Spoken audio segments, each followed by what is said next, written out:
It helps paint a picture for you guys of the entire touring community and how difficult it might be to be away from things. I'm very lucky that I get to do this. I'm not someone who complains that I have to be gone all the time, but it also means that I had to change elements of my life and how I felt about things to deal with being gone.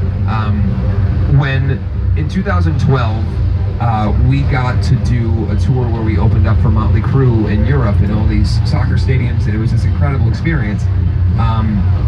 It was one of the first times that I had a cell phone that worked in Europe, that I could communicate easily with family. It really wasn't until the last 2 or 3 years that you could bring American iPhones over, and companies, even Verizon and stuff, only unlocked those very recently to where you can use them pretty easily, let alone now you have companies that won't charge you extra. It was very, very expensive back then to communicate.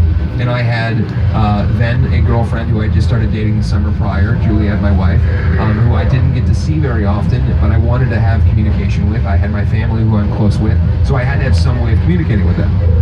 I had a phone that I didn't want to use very often because it was very expensive, and I happened to be sitting in the front lounge one night of the bus, and we're driving through Switzerland, and I'm on this tour where I'm opening for Motley Crue. It's a dream come true, it's so amazing, and I saw that my phone had gone off, and it was my mom's number came up on the phone, and it was like 2 in the morning where I was, and I thought, I don't want to waste the minutes, I'm tired, I'll call her tomorrow morning, you know, she's not getting mad or anything, I'll call her tomorrow morning.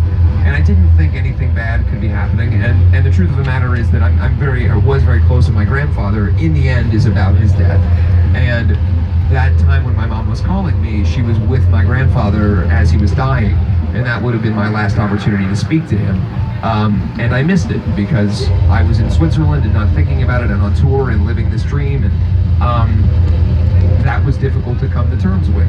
Stuff like that can be very difficult when you're away from your family and away from the things that you're used to.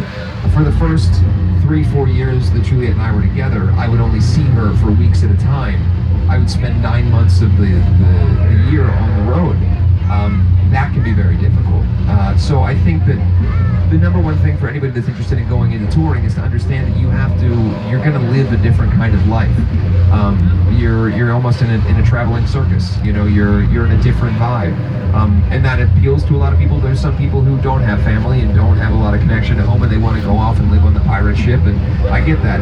It's been a difficult dichotomy for me because I've always been kind of I'm an only child. I'm very close to my parents and my wife, and it's difficult for me to be away. So the older I get, I tour less because I want to be able to experience my family. But the truth of the matter is, that's my job, and I understand what it takes to do it, and so I will continue to do it, and I hope you guys continue to come to shows because I like being there and singing there for you guys.